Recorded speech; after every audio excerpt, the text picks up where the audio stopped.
So one of the concerns of putting a magnet on the back of your forklift, especially a unit like this with, you know, off-road focused tires and all the ground clearance, is you're going to lose a lot of capability of driving through rougher terrain.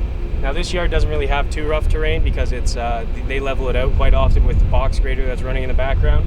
But we're just going to show you using this big pipe the approach angle that you would normally have on a forklift versus what happens once you stick a magnet on it. So your approach angle is measured by the back of the tire to the bumper. So this is your typical angle you could theoretically back up at a hill in this Manitou forklift and still be able to go up it. Now with the forger on it, it's going to be measured from the back of the tire to the lowest point of the magnet, which is here. So that's quite a difference. You're losing quite a bit there.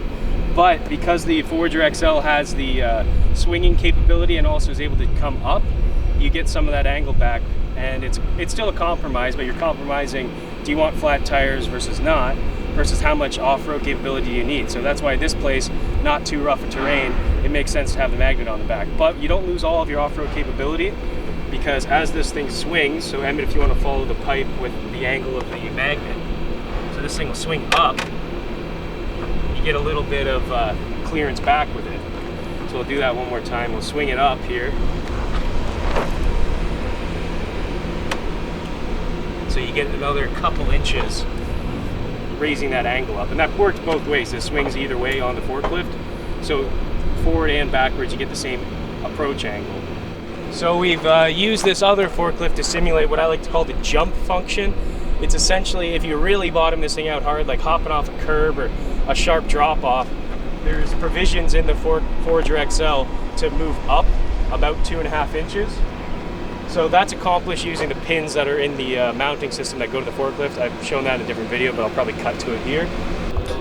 And you can see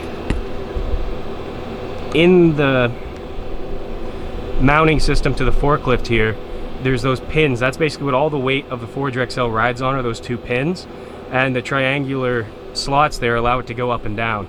So we have it jacked up right now just with another lift here, and that gets you some more ground clearance. I know you're not going to be picking up metal from this high, it's way too high, but it's there, so if you are driving around in really rough conditions, you'll get that extra ground clearance you want.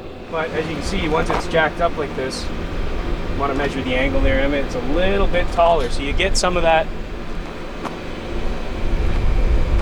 You get some of your approach angle back as it goes up, and then it will also pivot from this point. So you do compromise some off-road capability using the Forger XL, but it's designed in a way to make it as minimal as possible while still being able to collect debris. So this thing will pick up a nail from, I think, 12 inches, and they have it set at about 6 inches.